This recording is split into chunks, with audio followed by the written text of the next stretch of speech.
السلام عليكم ورحمة الله وبركاته. رب اشرح لي صدري ويسر لي أمري واحلل عقدة من لساني يفقهوا قولي. الحمد لله رب العالمين، الصلاة والسلام على سيد المرسلين وعلى آله وصحبه أجمعين. أما بعد، فقد قال الله سبحانه وتعالى في القرآن العظيم والفرقان المجيد: يا أيها الذين آمنوا كتب عليكم الصيام كما كتب على الذين من قبلكم لعلكم تتقون. وقال رسول الله صلى الله عليه وسلم: من صام رمضان إيمانا واحتسابا غفر له ما تقدم من ذنبه أو كما قال صلى الله عليه وسلم.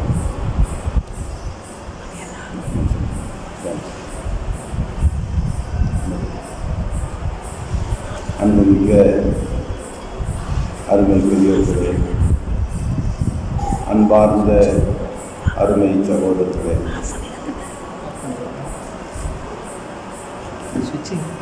நேற்றைய தினம் புனிதமிக்க ரமலானில் நாம் கடைபிடிக்க வேண்டிய 3 விஷயங்களை பற்றி பார்ப்போம். ஒன்று, இந்த மாதத்தில் அல்லாஹ் நம் மீது ஃபர்லாக்கி இருக்கின்ற வணக்கங்களை முழு முக்கியத்துவத்தோடு நிறைவேற்ற வேண்டும். 2, ஹராமான அனைத்து வகையான பாவங்களை விட்டும் விடுபட்டு முழுமையாக வெளியேறிவிட வேண்டும். 3, மேலதிகமான வணக்கங்கள், நஃபிலான மேலதிகமான வணக்கத்தில் அதிகமாக ஈடுபட வேண்டும் என்று 3 விஷயங்களை பார்ப்போம். இந்த 3 விஷயங்களையும் ஆர்வத்தோடு செய்வதற்கு ஊக்கப்படுத்துகின்ற ஒரு சில செய்திகளை அதன் தொடர்ச்சியாக இன்று நாம் சிந்தித்து பார்க்கின்றோம்.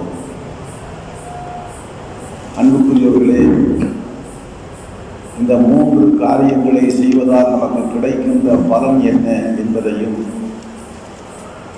இவற்றை செய்யாமல் நாம் பின்வாங்குகின்ற போது நமக்கு ஏற்படுகின்ற பாதிப்புகள், இழப்புகள் என்ன என்பதையும் நாம் தெரிந்து கொள்கிற போது இந்த காரியங்களை செய்வதற்கு இயல்பாகவே நம்மிடத்தில் ஒரு ஆசையும் துடிப்பும் ஏற்படும். ஆரம்பமாக ஒரு பொதுவான செய்தியை நாம் தெரிந்து கொள்ள வேண்டும். எந்த ஒரு நல்ல காரியத்தை செய்தாலும் சரி, இஹ்லாஸ் என்ற மன தூய்மையோடு நாம் செய்ய வேண்டும். இஹ்லாஸ் என்று சொன்னால், மன தூய்மை என்று சொன்னால் எதற்கு மார்க்கம் சொல்கிறது? எந்த ஒரு காரியத்தை செய்தாலும் அதற்கு முன் நம் நெஞ்சத்திரையில் இந்த எண்ணம் பசுமையாக இருக்க வேண்டும். நான் இந்த காரியத்தை அல்லாஹ்வுக்காக செய்கின்றேன், அல்லாஹ்வை சந்தோஷப்படுத்துவதற்காக செய்கின்றேன். நான் இந்த காரியத்தை செய்வதை பார்த்து அல்லாஹ் சந்தோஷமடைவான், அல்லாஹ் திருப்தி கொள்வான், அதற்காக செய்கின்றேன். இந்த காரியத்தை செய்யும்படி அல்லாஹ் உத்தரவிட்டிருக்கின்றான், அந்த கட்டளைக்கு உத்தரவுக்கு கட்டுப்பட்டு நான் செய்கின்றேன். இந்த காரியத்தை செய்கின்ற போது இன்ன கூலி தருவதாக அல்லாஹ் வாக்களித்திருக்கின்றான், அந்த கூலியை அடைவதற்காக செய்கின்றேன். இந்த காரியத்தை செய்கின்ற போது மறுமையில் அல்லாஹ் வெற்றிக்கு இதை காரணமாக ஆக்குவான், மறுமை வெற்றியை எதிர்பார்த்து இந்த காரியத்தை செய்கின்றேன். இப்படி அல்லாஹ்வுக்காக, அல்லாஹ்வை சந்தோஷப்படுத்துவதற்காக, அல்லாஹ்வுடைய உத்தரவுக்கு கட்டுப்பட்டதற்காக, அல்லாஹ் வாக்களித்திருக்கின்ற கூலியை பெறுவதற்காக, மறுமையின் வெற்றிக்காக என்று அல்லாஹ்வோடு சம்பந்தப்பட்டு அல்லாஹ்வுக்காக என்ற எண்ணத்தில் ஒரு காரியத்தை நாம் செய்கின்றோம் என்று சொன்னால் அதற்குத்தான் இஹ்லாஸ் என்று சொல்லப்படும். அன்புக்குரியவர்களே, ஒரு காரியத்தை செய்வதற்கு முன்பாக எந்த அளவுக்கு நமது உள்ளத்தில் இந்த இஹ்லாஸ் என்ற மன தூய்மை ஏற்படுகிறதோ அந்த அளவுக்கு அந்த காரியம் அல்லாஹ்வால் ஏற்றுக்கொள்ளப்படுகிறது. மறுபக்கம் அந்த காரியத்தை செய்வதற்கு அல்லாஹ்வுடைய உதவி கிடைக்கிறது. அந்த காரியத்துக்கு மகத்தான கூலி கிடைக்கிறது. ஆம், இப்படி எந்த ஒரு நல்ல காரியத்தை செய்தாலும் சரி, அதற்கு முன் நமது எண்ணத்தை நாம் தூய்மைப்படுத்திக் கொள்ள வேண்டும். ஒரே காரியத்தை 2 நபர்கள் அருகருகே செய்கின்றார்கள் என்று வைத்துக் கொள்வோம். ஆனால் ஒருவருடைய எண்ணம் சாதாரணமாக இருந்தது, அதற்கு ஏற்ற முறையில் அவருக்கு கூலி கிடைக்கும். ஆனால் மற்றொருவர் ரொம்ப பரிசுத்தமான முறையில் அல்லாஹ்வுக்காக என்று, அல்லாஹ்வுடைய பொருத்தத்துக்காக என்று, அல்லாஹ்வுக்காக அர்ப்பணமாக வேண்டும் என்று பரிசுத்தமான எண்ணத்தோடு அந்த காரியத்தை செய்கின்றார் என்று சொன்னால், இவருக்கு கிடைக்கின்ற கூலியை போன்று அளப்பரிய கூலி அவருக்கு கிடைக்கும்.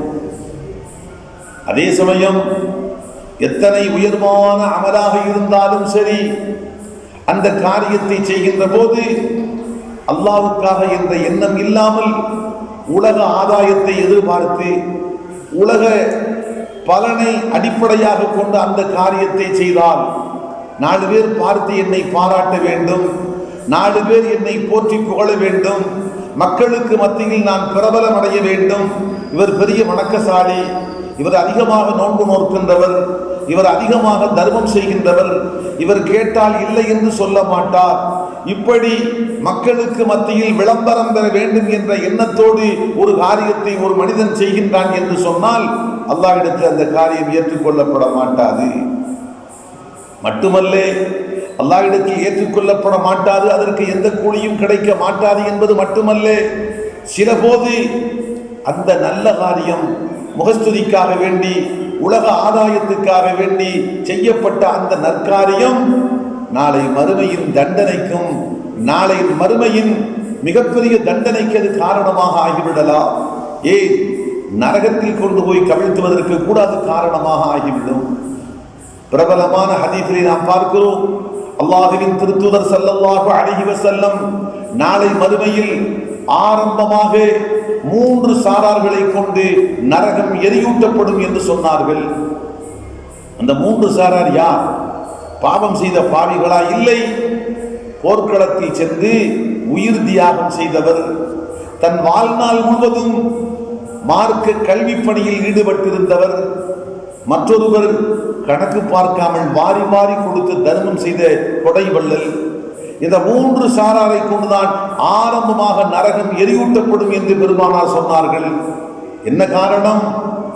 உயிர் நீத்தார், உயிர் கொடுத்தார், அவர் தான் பெரிய வீரன் என்று பாராட்டப்பட வேண்டும் என்பதற்காக, அல்லாஹ்வுக்காக என்று அவர் உயிர் தியாகம் செய்திருந்தால் பெரிய அந்தஸ்துக்கு சென்றிருப்பார். ஆனால் அவரோ அல்லாஹ்வுக்காக என்று இல்லாமல் உலகத்தில் மாவீரன் என்று மக்களால் பாராட்டப்பட வேண்டும் என்ற எண்ணத்தில் உயிர் தியாகம் செய்தார். அவரை கொண்டு நரகத்தில் துவக்கமாக எரியூட்டப்படுவதற்கு அதுவே காரணமாக ஆகிவிட்டது. 2ஆம் நபர் வாழ்நாள் முழுவதும் கல்வி பணி செய்தார், ஆனால் அல்லாஹ்வுக்காக என்று செய்யவில்லை. இவர் மிகப்பெரிய கல்விமான் என்று பாராட்டப்பட வேண்டும் என்ற எதிர்பார்ப்பு இருந்தது. அதனால் அவரும் நரகத்தின் எரிபொருளாக மாற்றப்படுகின்றார். 3ஆம் நபர் வாரி வாரி கொடுத்தார், கொடைவள்ளலாக இருந்தார், அல்லாஹ்வுக்காக இல்லை, தன்னை மக்கள் கொடைவள்ளல் என்று பாராட்ட வேண்டும் என்ற எதிர்பார்ப்போடு செய்தார். ஆகவே அவருடைய அந்த தர்மமும் அல்லாஹ்விடத்தில் ஏற்றுக்கொள்ளப்படவில்லை என்பது மட்டுமல்ல, அவர் செய்த அந்த காரியம் அவரை நரகத்தில் கொண்டு போய் கவிழ்த்துவதற்கும், நரகம் ஆரம்பமாக அவரை கொண்டு எரியூட்டப்படுவதற்கும் காரணமாக ஆகிவிட்டது. ஆகவே ஆரம்பமாக நாம் நெஞ்சத்தில் பதித்துக் கொள்வோம், நாம் எந்த ஒரு நல்ல காரியத்தை செய்தாலும் சரி, அல்லாஹ்வுக்காக என்ற பரிசுத்தமான இஹ்லாஸான எண்ணத்தோடு செய்ய வேண்டும். குர்ஆனிலே அல்லாஹ் ஒரு செய்தியை குறிப்பிடுகின்றான், வமா உமிரு இல்லா லியஅபுதுல்லாஹ முக்லிஸீன லஹுத்தீன் ஹுனஃபா. அவர்களுக்கு உத்தரவிடப்பட்டதெல்லாம் கலப்பற்ற முறையில் அல்லாஹுவை வணங்க வேண்டும் என்றுதான். என்ன பொருள்? வணங்க வேண்டும் என்று அல்லாஹ் பொதுப்படையாக சொல்லவில்லை, அல்லாஹுவை வணங்குங்கள் என்று அல்லாஹ் பொதுப்படையாக உத்தரவிடவில்லை. களப்பற்ற முறையில் அல்லாஹ்வுக்காக என்ற தூய பரிசுத்தமான முறையில் நீங்கள் வணங்க வேண்டும் என்றுதான் உங்களுக்கு உத்தரவிடப்பட்டது. அப்படி என்றால் இஹ்லாஸான வணக்கத்தை தான் அல்லாஹ் அடியார்களுக்கு வலியுறுத்துகின்றான். ஆக அன்புக்குரியவர்களே, ஆரம்பமாக நாம் நெஞ்சத்தில் பதித்துக் கொள்ள வேண்டிய செய்தி, எந்த ஒரு காரியத்தை செய்தாலும் சரி இஹ்லாஸான எண்ணத்தோடு நாம் செய்ய வேண்டும். அடுத்து ஃபர்லான காரியம், 3 விஷயத்தை நாம் பார்த்தோம். அதில் முதல் அம்சம் ஃபர்லான விஷயங்கள். இந்த ஃபர்லான விஷயங்களை நாம் செய்கின்ற போது அல்லாஹ்விடத்தில் அதிகமான நாம் நெருக்கத்தை பெறுகின்றோம் என்று பார்த்தோம். ஹதீஸே குதுஸியிலே அல்லாஹ் ரப்பல் ஆலமீன் குறிப்பிடுகின்றான், ஃபர்லான வணக்கத்தை செய்து அல்லாஹ்வின் நெருக்கத்தை பெறுவதை போன்று வேறு எந்த காரியத்தை கொண்டும் அல்லாஹ்வுடைய நெருக்கத்தை பெற முடியாது என்று பார்த்தோம். ஆம், இது ஃபர்லான காரியங்களை செய்வதற்கு ஊக்கப்படுத்துகின்ற ஒரு செய்தி. மற்றொன்று, அன்புகளே, ஃபர்லான காரியத்தை மனிதன் செய்கின்ற போது எந்த அளவுக்கு அல்லாஹுவை நெருங்குகின்றானோ அது போன்று வேறு எந்த காரியத்தை கொண்டும் அல்லாஹுவை நெருங்குவதில்லை. மறுபக்கம் சிந்தித்து பார்க்கின்றோம், ஃபர்லான காரியத்தை ஒரு மனிதன் செய்ய நிறைவேற்றவில்லை என்று சொன்னால் அவன் பெரும் பாவியாக ஆகிவிடுகின்றான். இன்னும் ஒருபடி, ஃபர்லான காரியத்தை செய்யவில்லை என்பது மட்டுமல்ல, அதை மறுக்கின்றான் என்று வைத்துக் கொள்ளுங்கள். தொழுவதில்லை, நான் தொழமாட்டேன், தொழ வேண்டிய தேவை என்ன? நான் நோன்பு நோக்க மாட்டேன், நோன்பு நோக்க வேண்டிய அவசியம் என்ன? ஜகாத்து கொடுக்க வேண்டிய தேவை என்ன? ஹஜ்ஜி செய்ய வேண்டிய அவசியம் என்ன என்று மார்க்கம் கடமையாக்கி இருக்கின்ற கடமையான ஒரு காரியத்தை ஒருவன் மறுத்து பேசுகின்றான் என்றால் அடுத்த வினாடி தீனுல் இஸ்லாத்தை விட்டு வெளியேறிய முர்த்தத்தாக ஆகிவிடுகிறான். முர்த்தத்து என்றால் மதம் மாறிவிட்டான். ஆம், தீனுல் இஸ்லாத்தின் வட்டத்தை விட்டு அவன் வெளியேறிவிட்டான். அதனுடைய பலன் என்ன? அவன் மறுமையில் நிரந்தர நரகவாதி. நரகத்தில் இருந்து வெளியேறுவதற்கு அவனுக்கு எந்த முகாந்தரமும் இல்லை. ஆனால் ஒரு மனிதன் தொழவில்லை, சோம்பேறித்தனத்தின் காரணமாக தொழவில்லை, குற்ற உணர்ச்சி இருக்கிறது, அல்லாஹ் ஃபர்லாக்கி இருக்கின்ற வணக்கத்தை நான் நிறைவேற்றவில்லையே, குற்ற உணர்ச்சியோடு நிறைவேற்றாமல் இருக்கின்றான். ஏன் நிறைவேற்றவில்லை என்று கேட்டால் என்னுடைய சோம்பேறித்தனம், நான் தவறு செய்கின்றேன், இன்ஷா அல்லாஹ் நான் முறையாக நிறைவேற்றுகின்றேன் என்று குற்றத்தை ஏற்றுக்கொள்கின்றான், தவறு என்று ஒப்புக்கொள்கிறான் என்று வைத்துக் கொள்ளுங்கள். அவன் கடமையான காரியத்தை செய்வதற்கு தவறிவிட்டான் என்ற ஒரே ஒரு குற்றம்தான். ஆனால் ஃபர்லான வணக்கத்தை நிறைவேற்றவில்லை என்பது மட்டுமல்ல, அந்த ஃபர்லையே மறுத்து பேசுகின்றான். இதை நிறைவேற்ற வேண்டிய தேவை என்ன, கட்டாயம் என்பதை நான் ஏற்றுக்கொள்ள மாட்டேன் என்று மறுத்து பேசுகின்றான் என்று சொன்னால் நஊது பில்லாஹ், அவனுடைய ஈமான் பறிக்கப்பட்டு அவன் மதத்தை விட்டு இஸ்லாத்தை விட்டு வெளியேறிய முர்த்தத்தாக ஆகிவிடுவான். கடமை என்று ஏற்றுக்கொண்டு அந்த கடமையை ஒருவன் செய்யாமல் இருந்தால் அவனும் நாளை மறுமையில் நரகத்தில் தண்டிக்கப்படுவான். ஆனால் அவன் செய்த குற்றத்துக்குண்டான அந்த தண்டனைக்குண்டான அளவு முடிந்தவுடன், அவனுடைய பாவக்கரை கழுவப்பட்டு அவன் தூய்மை பெற்றவுடன் நரகத்தில் இருந்து வெளியேற்றப்பட்டு அவன் சொர்க்கத்தில் கொண்டு வந்து சேர்க்கப்படுவான். காரணம், அவன் ஒரு முஃமின், இறை நம்பிக்கையாளன், ஒரு முஸ்லிம். அவன் குற்றம் செய்தவன், அந்த குற்றத்துக்கு மட்டும்தான் தண்டனை. அதற்கடுத்து அவன் முஸ்லிமாக மூமினாக இருக்கிறான் என்ற காரணத்தால் அவன் சொர்க்கத்துக்கு அனுப்பப்படுவான். ஆனால் ஃபர்லான வணக்கத்தை செய்யவில்லை என்பது மட்டுமல்ல, யார் மறுத்து பேசினானோ அவன் நரகத்துக்குள் சென்றதற்கு பின் வெளியேறுவதற்கு எந்த முகாந்தரமும் இல்லை, நிரந்தரமாக நரகவாதியாக மாற்றப்படுகின்றான். ஆகவே அன்புக்குரியவர்களே, புனிதமிக்க ரமலான் மாதத்தில் ஃபர்லான வணக்கங்களை கூடுதல் முக்கியத்துவத்தோடு நாம் நிறைவேற்ற வேண்டும். அதிலே கவனக்குறைவோ அல்லது பொதுபோக்குத்தனமோ நிச்சயமாக அதில் இருக்கக்கூடாது. உற்சாகத்தோடும் உத்வேகத்தோடும் ஃபர்லான வணக்கங்களை நாம் நிறைவேற்ற வேண்டும். அடுத்து இரண்டாவது, ஹராமான பாவங்களை விட்டும் ரமலான் மாதத்தில் எச்சரிக்கையாக ஒதுங்க வேண்டும் என்று நாம் பார்த்தோம். இதை ஊக்கப்படுத்துவதற்கு, பாவத்தை விட்டு விலகுகின்ற அந்த செயலை ஊக்கப்படுத்துவதற்கு மார்க்கத்தில் என்ன சொல்லப்பட்டிருக்கிறது? உடன்பாடாக சிந்தித்து பார்க்கின்றோம். ஒருவன் ஒரு பாவம் செய்ய நினைத்தான் என்று வைத்துக் கொள்வோம். ஆனால் அல்லாஹ்வுடைய அச்சம் அவனுடைய உள்ளத்தில் மேலோங்க அந்த பாவத்தை செய்யாமல் அவன் ஒதுங்கிவிட்டான் என்று சொன்னால் மார்க்கம் சொல்கிறது அவனுக்கு ஒரு பரிபூரணமான நன்மை எழுதப்படும். ஏதோ ஒரு பாவம், எந்த ஒரு பாவமாக இருக்கட்டும், செய்ய நினைத்தவன் அல்லாஹ்வின் அச்சத்தால் அந்த பாவத்தை செய்யாமல் பின்வாங்கி விட்டான் என்று சொன்னால் அல்லாஹ் அவனுக்கு பரிபூரணமான ஒரு நன்மையை கொடுக்கின்றான். இது உடன்பாடான செய்தி. அடுத்து எதிர்மறையான செய்தி, பாவத்தை செய்கின்ற போது அதனுடைய பாதிப்பை அவன் சந்திக்கின்றான். அன்புகளே, பாவத்தின் பாதிப்பு, பாவத்தின் விளைவு சாதாரணமான ஒன்றல்ல. நாம் நினைத்துக் கொண்டிருக்கிறோம் பாவம் செய்தால் நாளை மறுமையில் அல்லாஹ் தண்டிப்பான். உண்மைதான். ஆனால் மறுமையில் மட்டும்தான் தண்டனை என்று சுருக்கி விடுவது நம்முடைய பிழை, நம்முடைய அறியாமை. உண்மையில் மனிதன் செய்கின்ற பாவத்தின் காரணமாக உலகத்திலேயும் அவன் அந்த பாதிப்பை சந்திக்கின்றான், மறுமையிலேயும் அந்த பாதிப்பை சந்திக்கின்றான். மறுமையிலேயும் அவன் அந்த பாதிப்பை சந்திக்கின்றான். இன்று உலகத்தில் மனிதர்கள் பல வகையான பிரச்சனைகளுக்கு உள்ளாகி இருக்கின்றார்கள், நெருக்கடிக்கு உள்ளாகி இருக்கின்றார்கள், நோய் நொடிகளுக்கு உள்ளாகுகின்றார்கள், விபத்துகளுக்கு உள்ளாகுகின்றார்கள், வறுமையில் நெருக்கடிக்கு உண்டாகுகின்றார்கள்.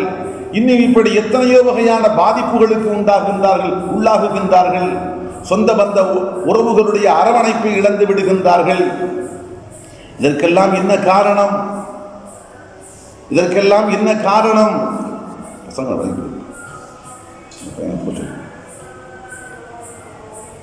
அன்புக்குரியவர்களே, இதற்கெல்லாம் என்ன காரணம்?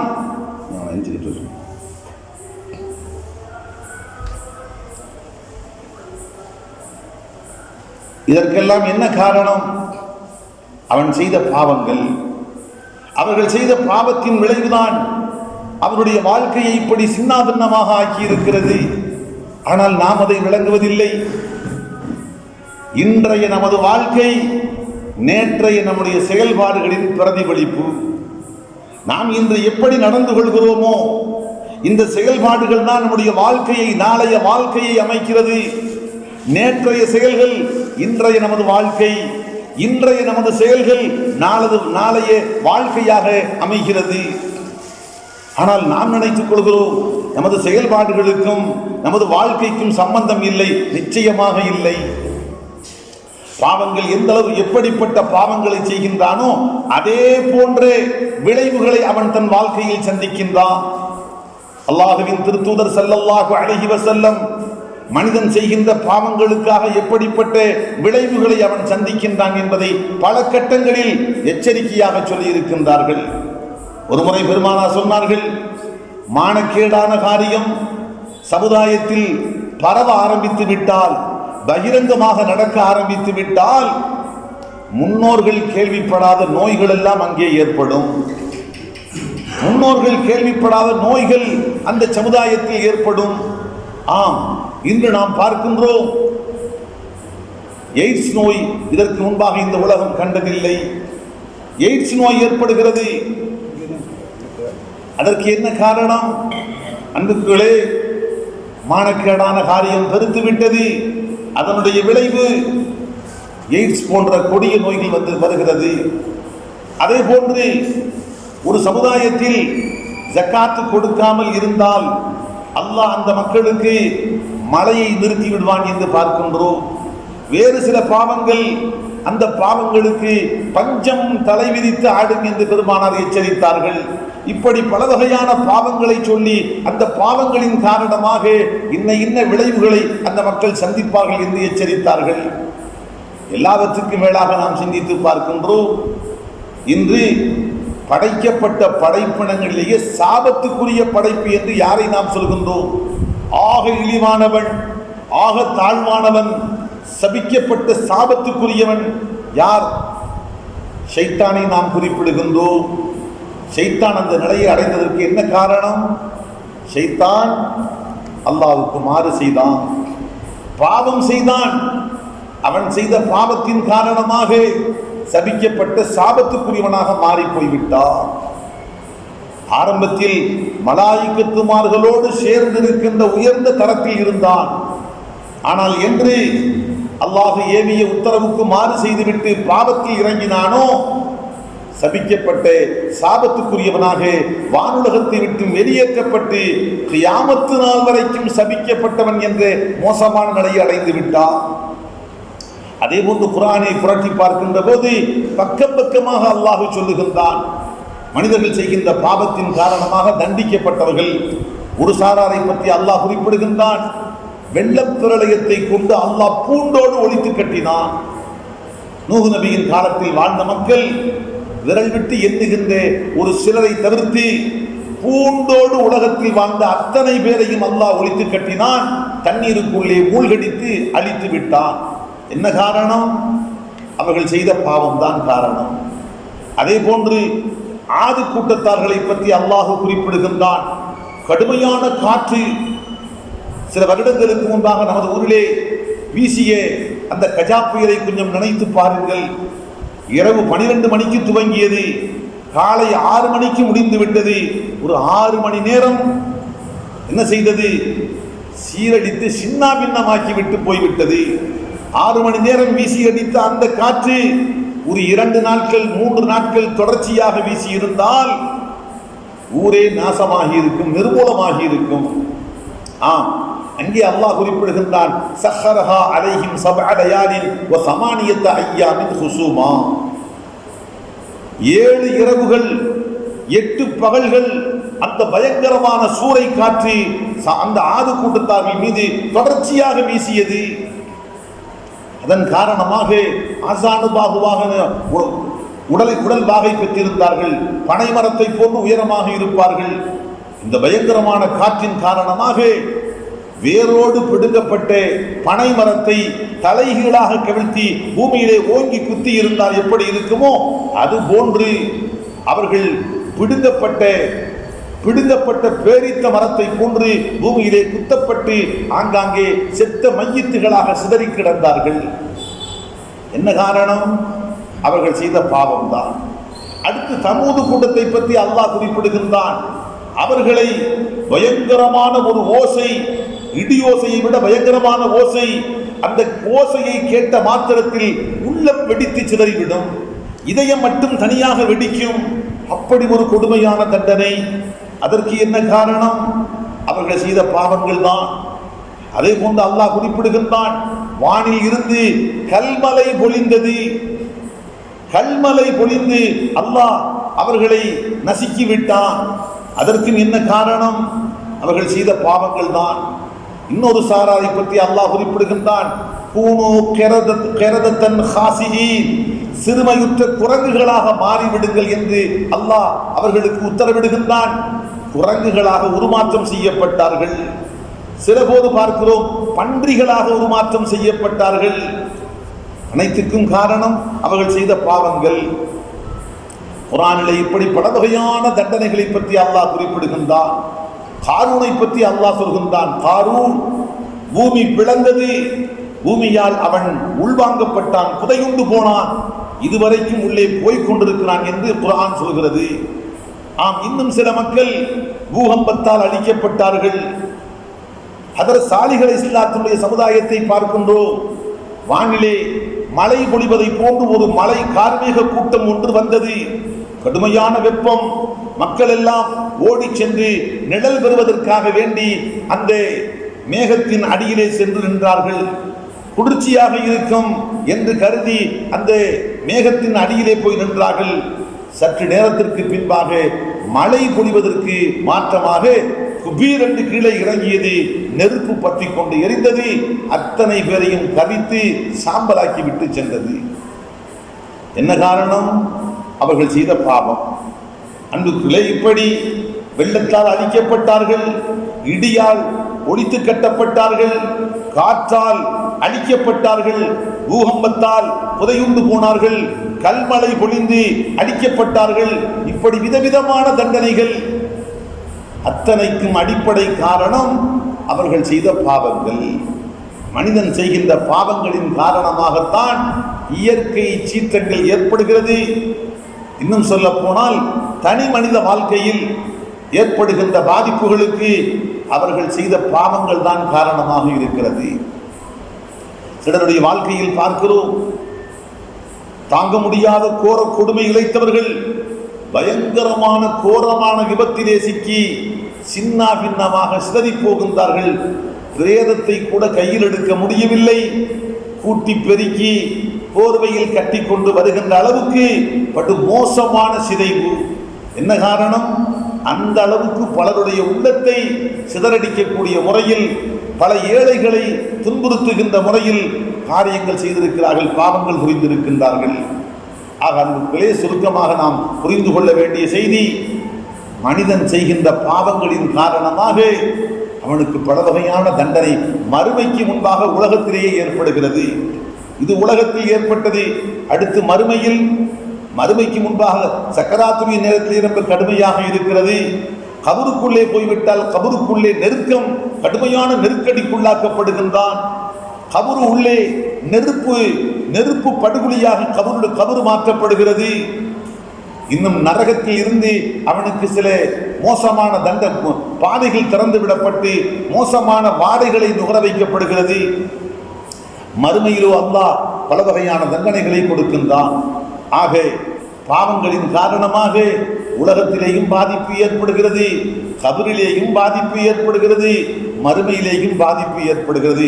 ஆகவே பாவங்களை பொறுத்த மட்டில் மனிதன் கட்டோடு ஒதுக்கிவிட வேண்டும். பாவத்தை முற்றாக ஒதுக்கிவிட்டு பாவங்கள் இல்லாத பரிசுத்தமான வாழ்க்கை வாழ்வதற்கு முன்வர வேண்டும்.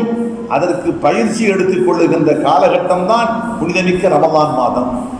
ஆக அன்புக்குள்ளே பரதான காரியங்களை ஆர்வத்தோடு செய்ய வேண்டும்.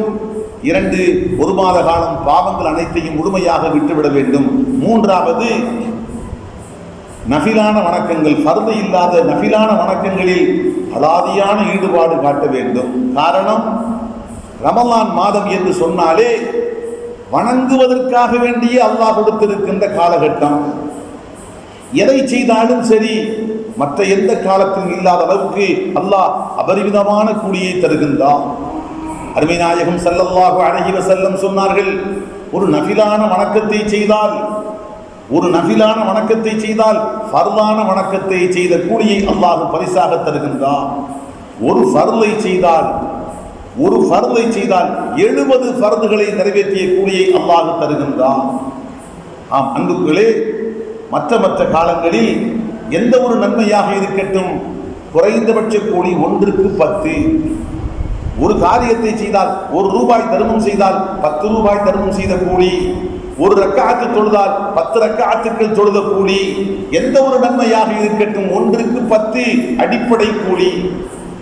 ஆனால் ரமலான் மாதம் வந்துவிட்டால் அடிப்படையாக அல்லாஹ் தருவதே 70 மடங்கு.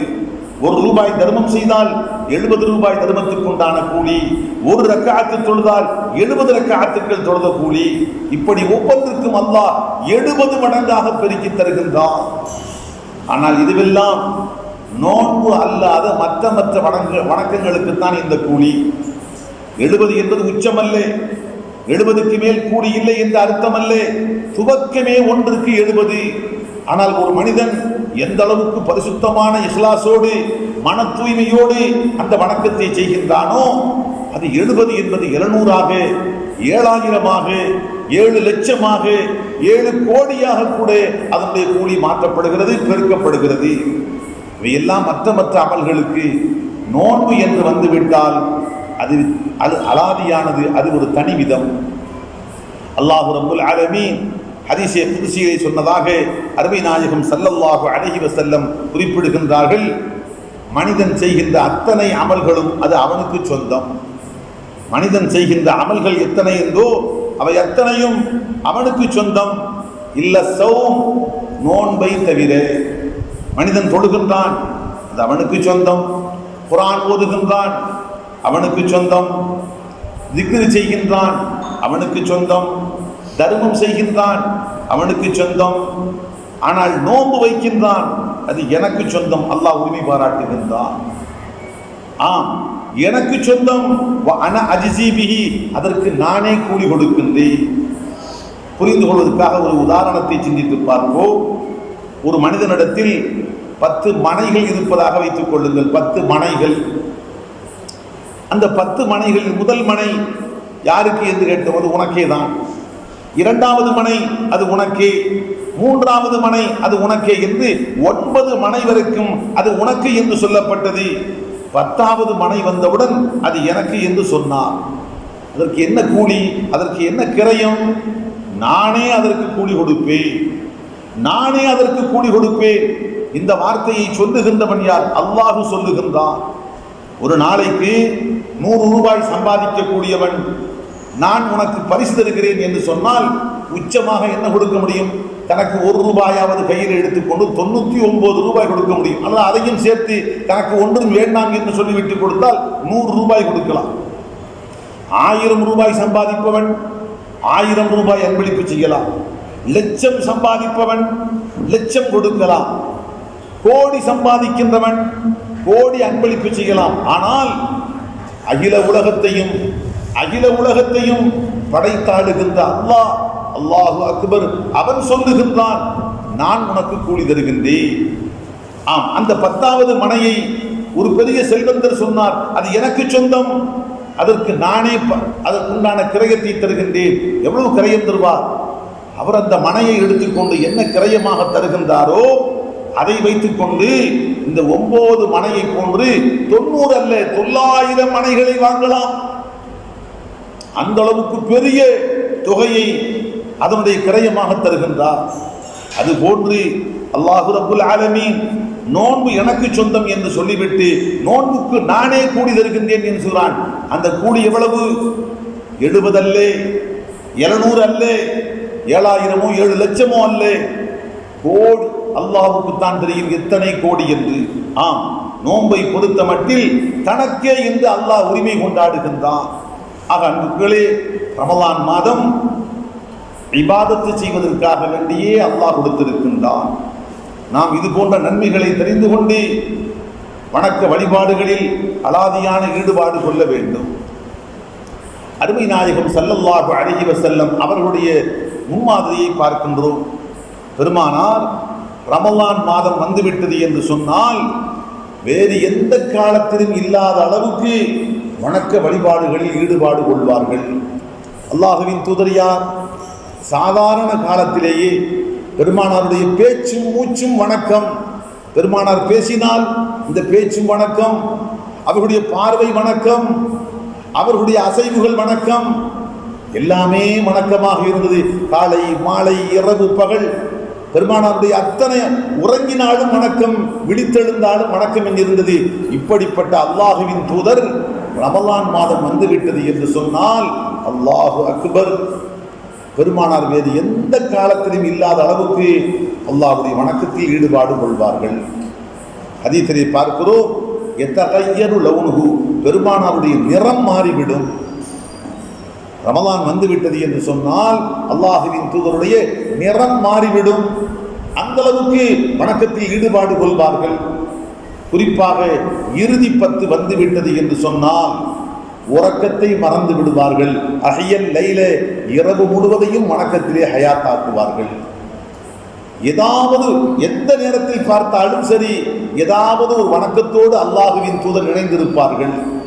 ஒன்று தொழுது கொண்டிருப்பார்கள், அல்லது குர்ஆன் ஓதி கொண்டிருப்பார்கள், அல்லது திக்ரு செய்து கொண்டிருப்பார்கள், அல்லது அடுத்தவர்களுக்கு நன்மையை போதித்துக் கொண்டிருப்பார்கள், அல்லாஹ்வுடைய சிந்தனையில் மூழ்கி இருப்பார்கள், ஏதோ பிரார்த்தனை செய்து கொண்டிருப்பார்கள், ஏதோ ஒரு வணக்கத்தோடு அல்லாஹுவின் திருத்தூதர் ஐக்கியமாகி இருப்பார்கள், ஒன்றித்திருப்பார்கள். வணக்கத்தை விட்டு விட்டு பெருமானாரை தனிமையாக பார்க்க முடியாது. இன்னும் சொல்ல போனால் இறுதி 10 வந்துவிட்டது என்று சொன்னால் எந்த அளவுக்கு பெருமானார் வணக்கத்தில் மூழ்கி விடுவார்கள் என்று சொன்னால் இஃப்தார் செய்வதை கூட கைவிட்டு விடுவார்கள். நோன்பு திறக்கின்றோமே அதை கூட பெருமானார் விட்டு விடுவார்கள். இஃப்தார் இல்லாமலேயே சஹர் ஒன்றுதான் பெருமானார் மேற்கொள்வார். அதுதான் இஃப்தார், அதுதான் சஹரு.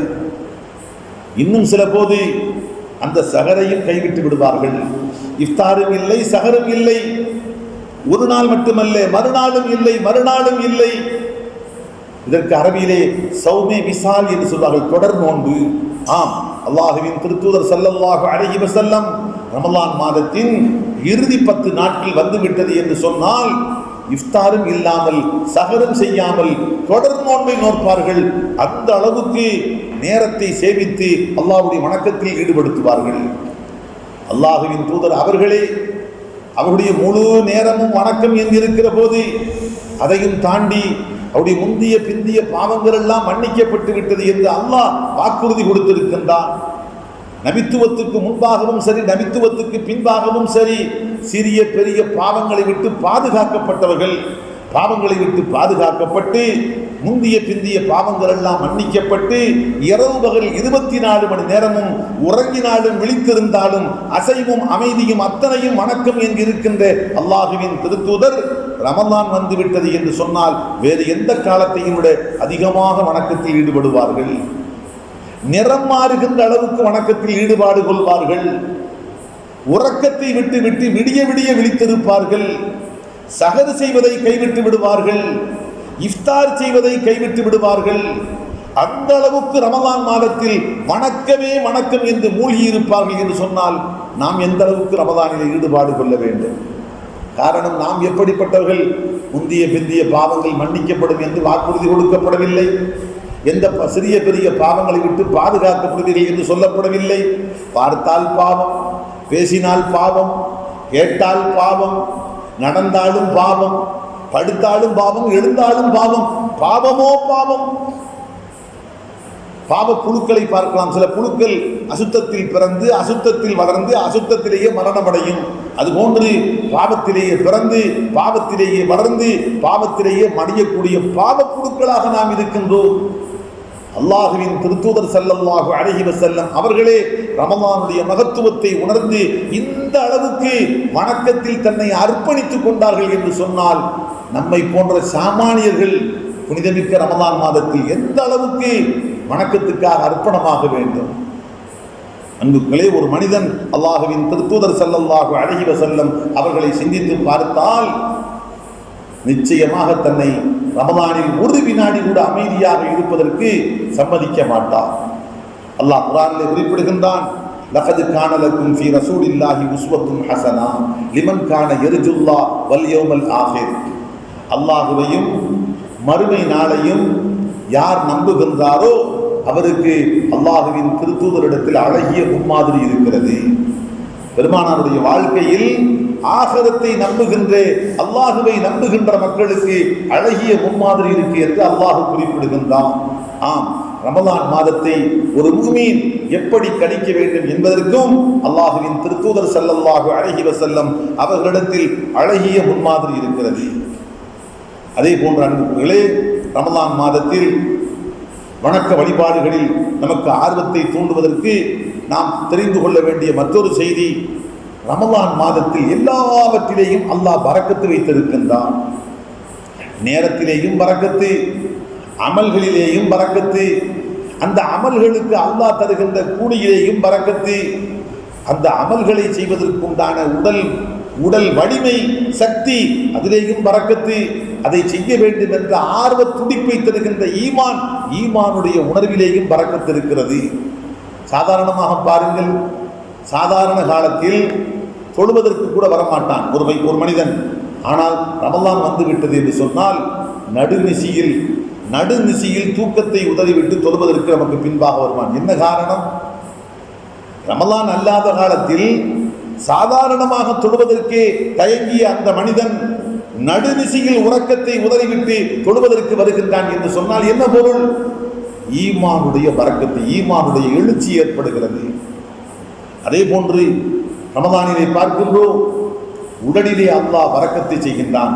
ஒரு பக்கம் நோன்பு நோக்கிருக்கின்றோம், பசியோடு இருக்கின்றோம், தாகத்தோடு இருக்கின்றோம், உறக்கம் இல்லாமல் இருக்கின்றோம். ஆனால் மணிக்கணக்காக குர்ஆன் ஓதுகின்றோம், மணிக்கணக்காக நின்று தொழுது கொண்டிருக்கிறோம். பசியோடும் பட்டினியோடும் உறக்கம் இல்லாமலும் இந்த அளவுக்கு யாராலும் தொழ முடியாது, வணங்க முடியாது.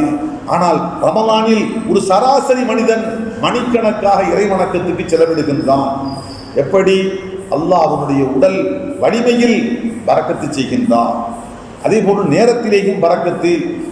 சாதாரணமாக பார்க்கிறோம், சில நல்லடியார்கள் ஒரு நாளைக்கு 10 ஜுஸு ஓதுகின்றார்கள். 3 நாட்களுக்கு ஒரு குர்ஆன், 30 நாட்களில் 10 குர்ஆன்களை ஓதி முடிக்கின்றார்கள். அதே மனிதரை பார்க்கிறோம், ரமலான் அல்லாத காலங்களில் ஒரு நாளைக்கு ஒரு ஜுசு ஓதுவதே பெரிய பாடு. ஒரு ஜுசு ஓதுவதற்கு அவரால் இயலாது. ஆனால் ரமலான் வந்துவிட்டு இருந்தால் சர்வ சாதாரணமாக ஒரு நாளைக்கு 10 ஜுசுக்களை ஓதி முடிக்கின்றார். என்ன காரணம்? நேரத்திலேயும் அல்லாஹ் பரக்கத்து செய்கின்றான்.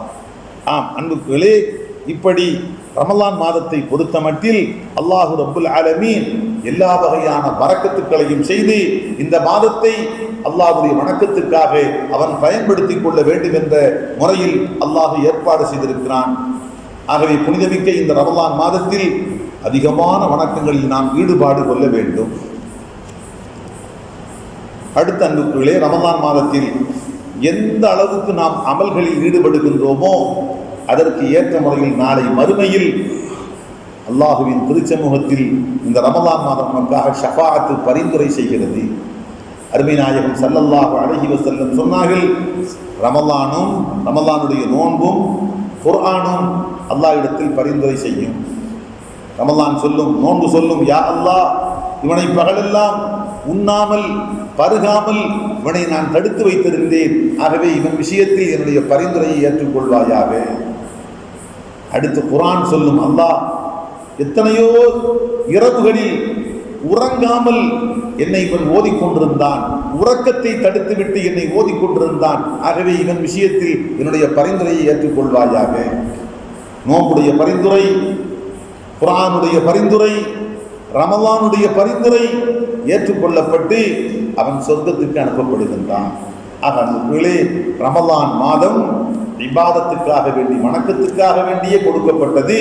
அதற்கு அளப்பரிய கூலிகள் பாக்கியங்கள் உண்டு என்று வாக்களிக்கப்பட்டிருக்கிறது. அருமை நாயகம் ஸல்லல்லாஹு அலைஹி வஸல்லம் அவர்களின் திருத்தோழர்களான சஹாபாக்களை பார்க்கின்றோம். ரமலான் மாதத்தில் முழுக்க இபாதத்திலேயே மூழ்கி இருந்திருக்கின்றார்கள்.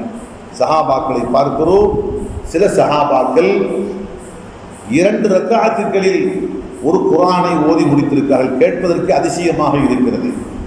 இப்படியும் சாத்தியமா, நடக்குமா என்று ஆச்சரியப்படுகின்றோம். ஆனால் ஹதரத் உஸ்மான் இப்னு அஃபான் ரலியல்லாஹு அன்ஹு 2 ரக்காத்துகளில் ஒரு முழு குர்ஆனை ஓதி முடித்திருக்கின்றார்கள். அன்புகளே, அல்லாஹ் ரப்புல் ஆலமீன் அவர்களுக்கு கொடுத்த விசேஷமான அருள், தனிப்பட்ட விசேஷமான அருள். ஒரே இரவில் மட்டுமல்ல, 2 ரக்காத்துகளில் ஒரு குர்ஆனை ஓதி முடித்திருக்கின்றார்கள். இந்த அளவுக்கு ரமலான் மாதத்தில் வணக்க வழிபாடுகளில் சஹாபாக்கள் அலாதியான ஈடுபாடு கொண்டிருக்கிறார்கள். ஆக இது போன்ற செய்திகளை எல்லாம் நாம் தெரிந்து கொள்கிற போது ரமலான் முழு மாதமும் அல்லாஹ்வுடைய வணக்கத்தில் அதிகமாக நாம் ஈடுபாடு கொள்ள வேண்டும் என்ற ஊக்கத்தையும் உற்சாகத்தையும் நமக்கு தருகிறது. இன்ஷா அல்லாஹ் இவற்றை நம் நெஞ்சத்தில் நிறுத்தி புனிதமிக்க ரமலான் மாதத்தில் அதிகமான வணக்கங்களில் நாம் ஈடுபாடு கொள்ள வேண்டும். அல்லாஹ் ரப்புல் ஆலமீன் அப்படி அதிகமான வணக்கங்கள் செய்வதற்கு அல்லாஹ் அனைவருக்கும் உயர்ந்த தௌஃபீகை செய்தல் புரிவானாக. ஆமீன் ஆமீன் யா ரப்பல் ஆலமீன். அல்ஹம்துலில்லாஹி ரப்பில் ஆலமீன்.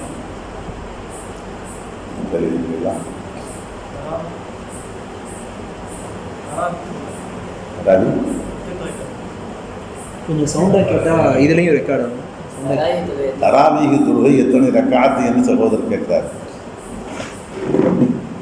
பொதுவாக இன்றைக்கு 2 வகையான கருத்துக்களை பார்க்கிறோம். ஒரு சாரார் சொல்றாங்க தராவீஹ் தொழுகை 20 ரக்காத்து தான், அதை விட குறைக்க கூடாது என்பது ஒரு சாரார். இல்லை தராவீஹ் தொழுகை 8 ரக்காத்து தான், அதை விட கூட்டக்கூடாது என்பது ஒரு சாரார். ஆனால் 2 பேர்த்தையுமே காய்தல் உபத்தல் இல்லாமல் நேர்மையாக சிந்தித்து பார்த்தா நேரடியான ஆதாரம் 2 பேர்த்தையுமே. எப்படி? நபி ஸல்லல்லாஹு அலைஹி வஸல்லம் ரமலானில் தராவீஹ் தொழுகை என்ற பெயரில் 20 ரக்காத்துக்கள் தான் தொழுதார்கள். அப்படியும் இல்லை. நபி ஸல்லல்லாஹு அலைஹி வஸல்லம் ரமலானில் தராவீஹ் என்ற பெயரில் 8 ரக்காத்து தான் தொழுதார்கள். அப்படியும் செய்தி. வேற ஒரு செய்தியை அடிப்படையாக கொண்டு அனுமானிக்கப்படுகிறது. எப்படி? ஆயிஷா ரலியல்லாஹு அன்ஹா அவங்கள்ட்ட கேட்கப்படுது, நபி ஸல்லல்லாஹு அலைஹி வஸல்லம் இரவு காலங்களில் எவ்வளவு தொழுதார்கள்? இது கேட்கப்பட்டது ரமலானுக்கு அல்ல, பொதுவாக தான் கேட்கப்பட்டுச்சு. பொதுவாக ரமலான் அல்லாத பொதுவான காலங்கள். ஆனால் ஆயிஷா ரலியல்லாஹு அன்ஹா சொல்லும் போது சேர்த்து சொன்னார்கள், இப்படி ரமலானாக இருக்கட்டும் ரமலான் அல்லாத காலங்களாக இருக்கட்டும் 8 ரக்காத்துக்களை விட பெருமானார் அதிகப்படுத்தியது இல்லை. இந்த வாசகத்தை பார்த்தா என்ன சொல்லுது? 8 ரக்காத்தை விட நபி ஸல்லல்லாஹு அலைஹி வஸல்லம் வருடம் முழுவதும் அதிகப்படுத்தவில்லைன்னு சொல்லுது. அப்ப ரமலான்லையும் ரசூலுல்லாஹ் 8 ரக்காத் தான் தொழுதுருப்பாங்கன்னு தீர்மானிக்கப்படுது. நேரடியாக சொல்லலை.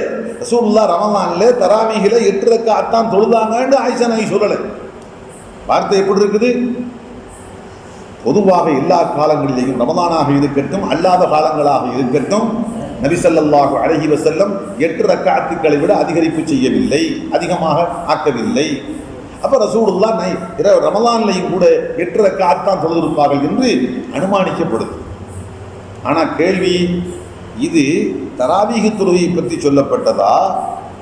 நான் பொதுவாக எல்லா காலத்துக்கும் சொல்கிறாங்க. தராவீஹ் எல்லா காலத்துக்கும் தொழுகிறதில்லை. தராவீஹ் தொழுகை எல்லா காலத்தையும் தொழுகிறது, ரமலானுக்கு மட்டும்தான் தராவீஹ். இப்போ ஆயிஷா நாயகி சொல்றது ரமலானுக்கு ரமலான் அல்லாத எல்லா காலத்துக்கும் பொதுவாக சொல்றாங்க. அப்ப 8 ரக்காத் அப்படிங்கிறது தஹஜ்ஜத் தொழுகையை பற்றி தான் சொல்லிட்டாங்க. இப்போ தஹஜ்ஜத் தொழுகையே ரமலான் ரசூலுல்லாஹ் தராவீஹாக தொழுதாங்கன்னு வச்சாதான் 8 ரக்காத் என்று நம்ம கருத்து கொள்ள முடியும். அப்போ இது ஒரு அனுமானம். அப்படித்தான் தஹஜ்ஜத் தொழுகையை தான் நபி ஸல்லல்லாஹு அலைஹி வஸல்லம் ரமலானுடைய மாதத்தில் விசேஷமான தொழுகையாக கொஞ்சம் அளவை கூட்டி தொழுதாங்க என்று ஒரு கருத்து வச்சாதான் அப்போ 8 ரக்காத் என்று எடுக்க முடியும். இதுக்கும் அனுமானமான செய்தி. மறுபக்கம் பார்க்கிறோம், 20 ரக்காத் தொழுதார்களே, எது ஆதாரம்?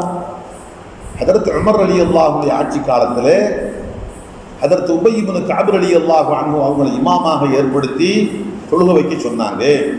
அந்த தொழுகையில 20 ரக்காத்துக்கள் தொழுதார்கள் என்று ஒரு அறிவிப்பு வரும்.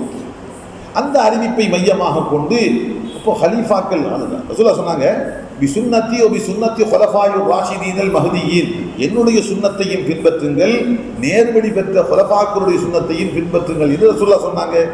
அப்போ ஹதரத் உமர் ரலியல்லாஹுடைய சுன்னத்தை இது 20 ரக்காத்துக்கள் தொழுதிருக்காங்க. அதனால ரசூலுல்லாஹ் தொழுதுனால தான் அவங்களும் 20 ரக்காத் தொழுதிருக்காங்க. அதனால 20 ரக்காத்துக்கள் தான் தராவீஹ் தொழுகை என்று அவங்க அனுமானிக்கிறாங்க. ரெண்டுமே அனுமானம் தான். சரியான கூற்று என்ன என்று கேட்டால் ரெண்டுமே அனுமானம் தான். சரியான கருத்து என்ன என்று கேட்டால் முஹம்மது சாலிஹ் பின் உஸைமீன் ரஹ்மத்துல்லாஹி அலைஹி அண்மை காலத்தில் வாழ்ந்து மறைந்த இஸ்லாத்தின் மிகப்பெரிய பேரறிஞர். பல ஹதீஸ் கிதாபுகளுக்கு விளக்க உரை எழுதிக்கிறாங்க, குர்ஆனுக்கு தஃப்சீர் எழுதிக்கிறாங்க. பெரிய பெரிய பேரறிஞர்.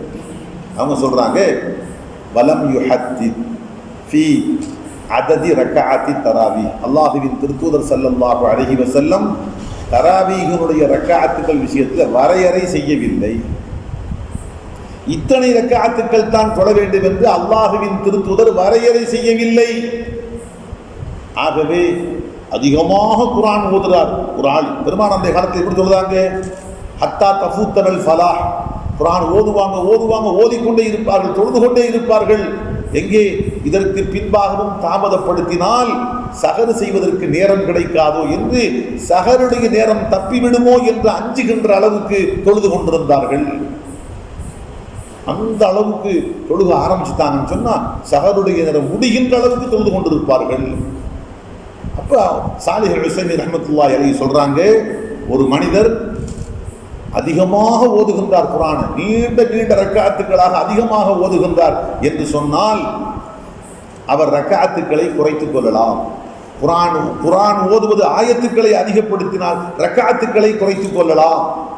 ஆனால் குர்ஆன் ஓதுவதை அளவை குறைத்துக் கொண்டால் ரக்காத்துக்களை கூட்டிக் கொள்ளட்டும். நீ அதிகமான ஆயத்துக்களை ஓதுறாரு, அப்ப குறைவான ரக்காத்துக்கள் 8 ரக்காத் தொழுவது பரவாயில்லை. ஆனா கொஞ்சமாத்தான் ஓதுறாரு, அப்படியா, அப்ப ரக்காத்துக்களை அதிகப்படுத்திக் கொள்ளுங்கள். காரணம், அல்லாஹ்வின் திருத்தூதர் வரையறுத்து சொல்லவே இல்லை. இதுதான் சரியான கூற்று. இதுதான் சரியான கூற்று. வரையறுத்து 8 ரக்காத் என்பதோ 20 ரக்காத் என்பதோ அல்லாஹ்வுடைய தூதருடைய சுன்னத்திலே இருந்து நேரடியாக பெறப்பட்டது அல்ல. அடுத்து ஒரு அதிரைப்பிரையுடைய வாசகர் கேட்டீங்க, என்னிடம் 15 லட்சம் ரூபாய் இருக்குது, ஆனால் 7 லட்சம் ரூபாய் கையில் இருக்குது, மீதி கடனாக கொடுத்திருக்கிறேன், நான் எப்படி ஜக்காத் கொடுக்க வேண்டும்? கையில் இருக்கிற 7 லட்சம் ரூபாய், 7 தானே கையில் 7 ரூபாய் இருக்குது, 7 லட்சம் ரூபாய் கையில் இருக்குது. அதுக்கு கண்டிப்பாக கூலி ஜகாத் கொடுத்து தான் ஆகணும். 100க்கு 2.5 அடிப்பில் கொடுக்கணும். சரி, அடுத்து மீதமுள்ள 8 ரூபாய் கடனாக இருக்குதா இல்லையா? அந்த கடனை பற்றி கேள்வி கேட்டால் உடனே கையில் வந்துடுறது மாதிரி உள்ள கடனா, கேட்டாலும் கிடைக்காது என்று உள்ள கடன், கேட்டால் உடனே கொடுத்துருவாங்க என்று இருந்தால் அது நம்ம கையில் இருக்கிறத மாதிரியே நினச்சிக்கிட்டு அதற்கும் சேர்த்து தான் வருடம் ஜக்காத்து கொடுக்கணும். கேட்ட உடனே கிடச்சிடும். யார் கடன் வாங்கினாரோ அவர் கடன் கொடுத்த இவர் கடனை தொகையை தாருங்கள் என்று கேட்டால் உடனே கொடுத்துருவார். அது மீறி போனால் ஒரு மாதத்துக்குள்ள ஒரு குறுகிய காலத்துக்குள்ளே உடனே கொடுத்து முடிச்சிடுவார் என்று இருந்தால் அந்த தொகை இவர் கையிலே இருப்பதாக கருதி கொண்டு அதற்கும் சேர்த்துத்தான் ஜக்காத்து கொடுக்க வேண்டும். ஆனால் அவர் கேட்டால் கொடுக்குற நிலையில இல்லை.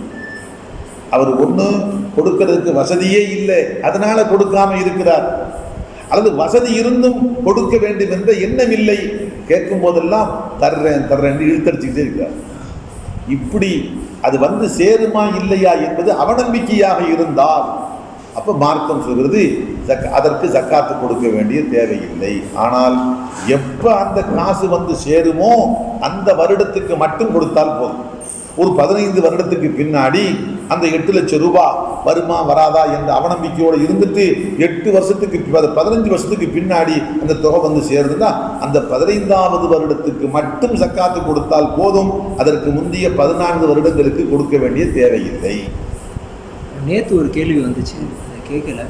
அதாவது நோன்பு வச்சிருக்கும் போது உடல் உறவு கொள்ளக்கூடாதுங்கிறது இதாக இருக்குது. ஆனால் எந்த அளவுக்கு கணவனும் மனைவியும் வந்து நெருக்கமாக இருக்கு, இதுக்கு கட்டுப்பாடுகள் ஏதாவது இருக்கு? அதாவது உணவு சாப்பிடக்கூடாது, ஆனால் தேவைப்பட்டால் உணவுக்கு சுவை பார்க்கலாம் இல்லையா? சுவை பார்ப்பதற்கு அனுமதி, ஆனால் தொண்டைக்கு உள்ளே போகாமல் எச்சரிக்கையாக பாதுகாத்து கொள்ளணும். தண்ணியை குடிக்கக்கூடாது, ஆனால் ஒது செய்யும் போது வாயில் தண்ணி வச்சுருப்போம். அப்போ நிச்சயமாக அந்த தண்ணியினுடைய சுவை நமக்கு தெரியத்தான் செய்யுது. அதனால் நாவில் வறட்சி நீங்கி ஒரு ஈரத்தன்மை உண்டாகும். இதே மாதிரி மனைவியோடு இல்லறம் கூடுவது நோன்புல தடுக்கப்பட்டிருக்கு. ஆனாலும் நபி ஸல்லல்லாஹு அலைஹி வஸல்லம் அவர்களுடைய செயலை பற்றி அன்னை ஆயிஷா ரலியல்லாஹு அன்ஹா குறிப்பிடுறாங்க. நபி ஸல்லல்லாஹு அலைஹி வஸல்லம் நோன்பாளியாக இருந்த நிலையில் என்னை முத்தமிட்டிருக்கின்றார்கள். பெருமானார் நோன்பாளியாக இருந்த நிலையில் என்னை அணைத்திருக்கின்றார்கள். சொல்லிவிட்டு சும்மா சொல்லலை. நபி ஸல்லல்லாஹு அலைஹி வஸல்லம் தன்னுடைய உணர்வுகளை உங்கள் அனைவரிலும் அதிகம் கட்டுப்படுத்துகின்றவர்களாக இருந்தார்கள். உணர்வுகளை கட்டுப்படுத்துகின்ற ஆற்றல் பெருமானாருக்கு இருந்துச்சுன்னு சொல்றாங்க. அப்ப இந்த வாசகத்துக்கு உள்ளேயே ஆயிஷா ரலியல்லாஹு அன்ஹா மறைமுகமாக ஒரு செய்தி சொல்றாங்க. அல்லாஹ்வுடைய தூதர் இந்த காரியங்களை செய்கின்ற போது அதை தாண்டிய படியில் இறங்க மாட்டார்கள் என்ற அளவுக்கு கட்டுப்பாடு உள்ளவர்கள். ஆகவே இந்த அளவுக்கு பெருமானார் வந்திருக்கிறார்கள். ஆனால் இந்த கட்டுப்பாடு யாருக்கு இல்லையோ அவர்கள் அந்த காரியத்தை செய்வதற்கு அனுமதி இல்லை. இந்த அளவுக்கு அணைக்கின்ற அளவுக்கு நெருங்கும் போது, முத்துகின்ற அளவுக்கு நெருங்குகின்ற போது அடுத்தடுத்து தாண்டி அடுத்தடுத்த செயல்களுக்கு அவரை அறியாமலேயே ஒருவர் போய்விடுவார் என்ற அச்சம் இருந்தால் அவருக்கு இந்த காரியங்களுக்கு அனுமதி இல்லை. ஒரு சஹாபியினுடைய செயலில் பார்க்குறோம், ஹதீஸ்லையோ அது சஹாபியினுடைய செயலே வருது. ஒருவர் வந்து கேட்குறாரு, நான் இந்த மாதிரி நோன்பு வச்சிருக்கிற நிலையில் முத்தலாமா அப்படின்னு கேட்குறாங்க. அப்போ அவர் சொன்னாங்க, தாராளமாக செய்யலாம், தவறு இல்லையே எந்த அனுமதி கொடுத்தாங்க. கொஞ்சம் நேரம் கழிஞ்சிச்சு, இன்னொரு ஆள் வந்தாப்புல, அவரும் அதே கேள்வியை கேட்டார். அவருக்கு அந்த சஹாபி ஆகாது செய்யக்கூடாதுன்னு இருந்தார். அப்போ பக்கத்தில் இருந்தால் சொல்கிறாப்புல, கேட்கப்பட்ட கேள்வி ஒரே கேள்விதான், ஆனால் சொல்லப்பட்ட பதில் ஒருவருக்கு அனுமதி மறுப்பு. என்ன என்று பார்த்தால், முதலில் கேட்ட மனிதர் வயது முதிர்ந்த பெரியவராக இருந்தார், இரண்டாம் நபரோ இளம் துடிப்புள்ள வாலிபராக இருந்தார். ஆகவே முதியவருக்கு சலுகையும் பிந்தியவருக்கு தடை என்று அந்த சஹாபி சொன்னார்னு விளக்கம் தருவாங்க. அதனால இதுதான் அதுக்கு சரியான விளக்கம். யார் சுய கட்டுப்பாட்டோடு நடந்து கொள்ள முடியும் என்று இருக்கிறாரோ அப்படிப்பட்ட பக்குவம் பெற்ற பண்பெற்ற வயது முதிர்ந்தவராக இருந்தால் அவருக்கு தடை இல்லை. பக்குவம் இல்லை, அந்த பண்பட்ட நிலை வரலை, கொஞ்சம் வரப்போகும்போது அடுத்த நிலைக்கு போயிடும் அச்சம் இருக்குது. அப்படிப்பட்ட இளம் வயது வாலிபர்களாக இருந்தால் அவர்களுக்கு மார்க்கத்தில் அனுமதி இல்லை.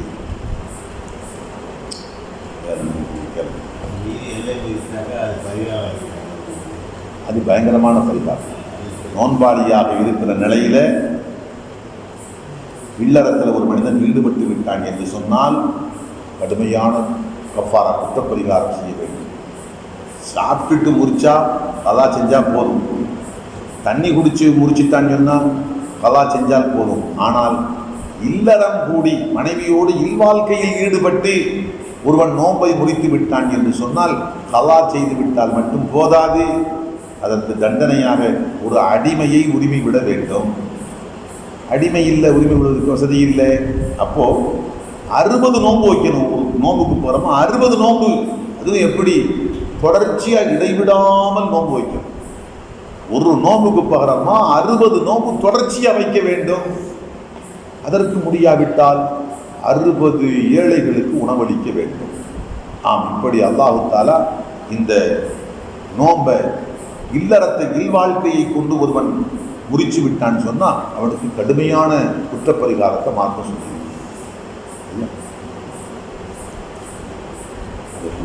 வச்சுக்கலாமா? வெளி வரல. மாதவிடாய் காலம் வந்து முடிஞ்சிருக்கு, சதுர நேரம் வருது, அவங்க குளிப்பு திறமை சாப்பிட்டு குளிக்கலாமா இல்லை குளிச்சுட்டு தான் சாப்பிடணுமா? மாதவிடாய் வந்து நின்று விட்ட பெண்கள் மாதவிடாய் நின்றுச்சு, ஆனால் என்ன குளிக்கல, சகர் நேரம் வந்துருச்சு, குளிச்சுட்டு நோன்பு வைக்கிறதா இருந்தால் சகர் நேரம் முடிஞ்சிருக்கு. இதே விஷயம் யாருக்கும் பொருந்தும். பிரசவத்துக்கு பின்பாக ஏற்பட்ட உதரப்போக்கு உள்ள பெண்களுக்கும் பொருந்தும். உதரப்போக்கு நின்றுச்சு, 40 நாள் நின்றுச்சு. இப்போ சகர் நேரத்தில் குளித்தா சகர் நேரம் போயிடும். குளிக்காமலேயே சாப்பிடலாமா? அதே போன்றது ஜுதுபாலிக்கும் பொருந்தும். கணவன் மனைவி தாம்பத்திய வாழ்க்கைக்கு பின்பாக இன்னும் குளிக்கலை, குளிச்சா சகர் நேரம் முடிஞ்சிடும், சாப்பிட முடியாமல் போயிடும். இப்போ என்ன செய்யறது? இந்த 3 சாராருக்கும் ஒரே பதில். முதல்ல நீங்கள் சாப்பிடணும், சாப்பிட்டு முடிச்சுவிட்டு அப்புறம் குளிச்சுவிட்டு தொழுவது. நபி ஸல்லல்லாஹு அலைஹி வஸல்லத்தை பற்றி அன்னை ஆயிஷா ரலியல்லாஹு அன்ஹா சொல்கிறாங்க, நபி ஸல்லல்லாஹு அலைஹி வஸல்லம் ஜுனுபாலியாக இருக்கிற நிலையில் சகர் நேரத்தை அடைந்திருக்கிறார்கள். அதுக்கு பின்னாடி குளிச்சுவிட்டு தொழுக போயிருக்கிறாங்க. அதனால தாராளமாக இதற்கு அனுமதி. அல்ஹம்துலில்லாஹ். இதோட முடிச்சுக்கலாம் இன்ஷா அல்லாஹ். நாளை